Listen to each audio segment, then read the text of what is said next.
What's happening? Is this really how this is gonna go down?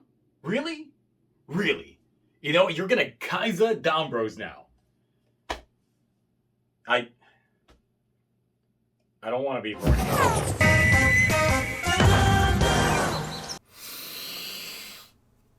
Boy, how can I even put to words what's about to go down? Y'all, spoiler alert, but this shit was amazing. DonBros 34 hitting extra hard. So, let's just go ahead and keep this train going. Tsuyoshi out here upset for getting Hitotsuki'd twice, but Taro gives him the pep talk that regardless, he doesn't have the forehead stamps that these two losers have. Though, those same losers point out that Taro's blue boy Sonoi has been acting a little peachy. But Taro wonders if that might have been his sauce that caused this occurrence. Oh, it was the sauce alright. Meanwhile, sassy Sononi... What? It's like 9:30. Why is there mail here? Tells Sonoi that he's been acting too much like his main mans, and it's unbecoming. But Sonoi refuses to believe that he's become another man and smacks the companionship right into them. We now join a ticking time bomb, waiting to happen. Tsubasa wants to set up a dinner date with Tsuyoshi, mostly so he can have some of that sweet Miho cooking. Unknowing his intentions, he accepts, but later has a heart-to-heart with Miho regarding him turning into a monster. Obvious foreshadowing here. Though, all this comes to a halt when the Deca Ranger Hitotsuki shows up. Dog Hitotsuki with two tongues. Kind of a good metaphor for Inu Brother and his Miho Natsumi situation here. Also a split-tongue metaphor, we have a 2-for-1 companion deal with both Don companions and Noto companions showing up to squad against the Hitotsuki. What's left now than for Taro and Sonoi to whip out blades and compare similarities.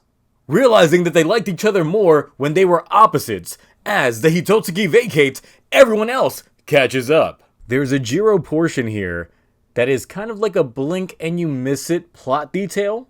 He's in pain, and it turns out that Don Murasame's blade actually did cause some massive damage to him. He just has trouble understanding why.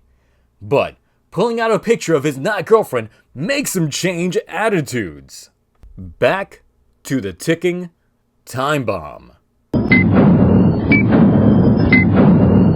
It's dinner time, and Tsubasa uses his frequent haircuts as an excuse that he's already met Miho before. But when he's handed her home cooking, he realizes that it's the same dish he taught to his Natsumi. That cements it. This is definitely Natsumi. Seeing their wedding album, he realizes that this man's been living his life. But remembering a line Natsumi used to always tell him, he says the same line. That's when it hits. As Tsubasa leaves, Miho chases after him. It's happening!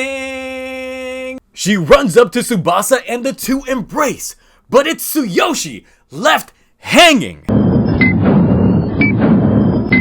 The birth of a supervillain. Tsubasa snatches up his girl right in front of him and takes her back to his place. The thing is though, this is indeed Natsumi.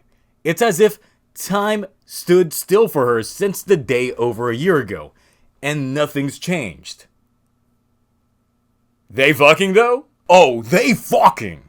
There's an odd cut here with Tsuyoshi opening up his window all smiles the next day, but I learned afterwards that there was actually a deleted scene that was meant to happen before this scene in between the previous scene. And there was a teaser of this in the preview for this episode last week. Essentially, Tsuyoshi returns back home and tried to calmly put everything away, clear the table, do the dishes, eventually having a mental breakdown and collapsing from it. I definitely need to see this full scene when the Blu-ray comes out.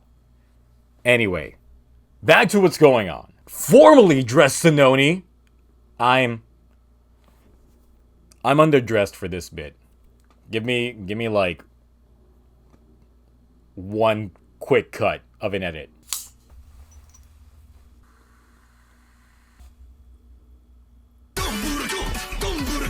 is writing in style with the rest of the Noto, since Senoi wants to take them out for some good-ass food at an Odin stall. Though, who do they run into but the other bros? Unaware of what specifically to get, they just go for the shapes. But Taro brags about the food's deliciousness, since Senoi wouldn't have any clue regarding the goods had he not told him. So what better way to show off than giving this man some of his sauce? Swallowing Taro's recommended sauce makes him become so overwhelmed that his pent-up Taro juice just overflows like fruit gushers right out of his eye, giving him back his mental clarity. That can't be right though. It's only the Odin and its sweet, nostalgic sense. Meanwhile, happy Senoni celebrate that Senoi is back to normal. While the Noto hype up the chef, Taro give this man's food a great score of 32点だ turning him into the Deca Ranger Hitotsuki. But wait, who made him the Hitotsuki to begin with?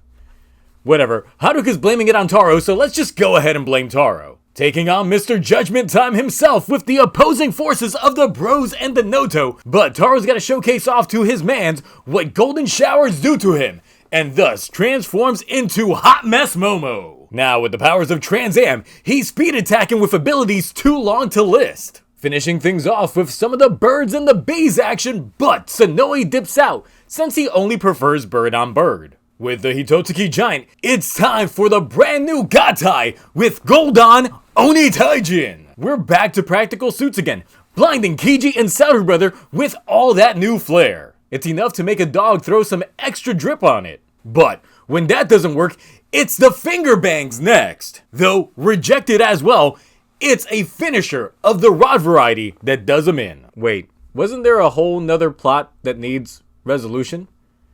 Let's cue that ticking time bomb once more.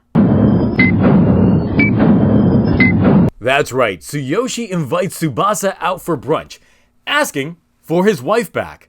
But Tsubasa rejects that, as it's his Natsumi, and his Miho never existed to begin with. But none of that makes sense in a very emotional exchange that's too good not to be seen, as me just talking about it just doesn't do this scene any justice. What happens next? Top 10 Toku betrayals of all time. As the cuffs get on Tsubasa, it looks like Tsuyoshi has indeed become a new kind of monster. New generation Masato Kusaka is here. Also, Haruka's aunt is doing the interrogation. I kinda don't want to talk forms, but we got her, right? With this episode of Down Bros, we get the new Meg combination of Goldan Oni Taijin. So with that, let's talk forms. Now, I saw the toy for this previously and did not like what I saw. But seeing it in the show definitely has me more sold, as the Phoenix just sticks out too much in the toy versus the show, so it seems a lot more streamlined. The new headpiece definitely makes it more aesthetically pleasing with the combination of the chest piece as well, which is a good counterbalance to how bad Taro's Goldan Momo is. 8 out of 10. Rating time. Finally, the huge payoff. I'm conflicted with emotions. I'm mad, I'm shocked, I'm relieved. The major buildup to this moment, and holy fuck, was it a ride. This is by far my favorite episode of the season. Hell, it might be my favorite episode of anything I watched this year. And this does include the very best episodes in Revice. I'm gonna have to make a new rating, because this episode is gonna be getting the Senoni S++ Existential Crisis Kaiser Cops Edition!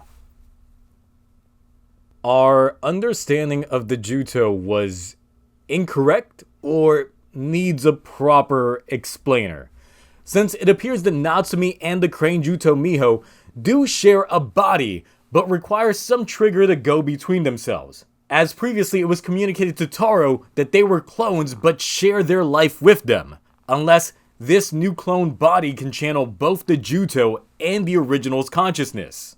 Though earlier in the episode, we have Jiro feel a similar sensation to what we see with Miho later. Does that imply that he himself has been a Juto this whole time? Though, that would actually make sense, given 1. His backstory in his debut episode with that odd filter was as if his memory was already warped or some sort of fallacy. 2. His extrasensory abilities as demonstrated from his sniffing out Tsubasa previously. 3. His sudden tonal shift when looking at his not girlfriend. And 4. The damage felt after taking Murasame's blade. Given that next week we'll focus a lot more on the Juto, and we do see a scene of Jiro interacting with Rumi, we might be getting more fleshed out in terms of this aspect, if that is indeed the case. The Sonoe acting like Taro arc seems to be a short-lived thing. I don't know if he'll be able to change between the personas or not going forward, but like I said, it does feel very short-lived. I guess even the writers did not like how samey they came off and wanted to stick to the whole opposites attract aspect. Although I will state that if you compare the Noto now versus how they were at the start of the show, they were struggling with understanding the concepts of human emotions. And although they haven't realized it yet, you can tell by their mannerisms that they actually have changed as individuals, being less robotic in feel and feeling just more loose. That's the kind of subtle development that really needs more attention. Alright, with that aside, man, Tsuyoshi Kijino out here being the most ruthless motherfucker in Reiwa era Toku. Bro completely had a mental fucking breakdown after fully losing his wife, turning into a Hitotsuki not just once, but twice with its own tone for this show, but this shit hit a little too real when the cops got involved. He played the game well. He knew Tsubasa was a wanted man. He knew how to contact him. He knew exactly how to lay the bait. That was masterful. And I bet he got that bounty money out of it as well. All this without even knowing that they were DonBrothers. I have no words. I can't even predict what's gonna happen next. But I'm in. Inoue, you can get these kidneys, because what you're doing right now is the Lord's work in revitalizing this franchise. And look, the clip's too long for me not to get copyright struck on YouTube, but on my Twitch live watch last night, this whole scene just broke my mind. Y'all can check it out over there if you want to. It's premature to say, but this might actually beat Die Ranger as my favorite Super Sentai now. It's just too good. So yeah, what did you all think about all that? Are you as much of a mental wreck as I am? Because it's just a little much. I think I need some air. You know what? I will catch you all next week. But until then, bye.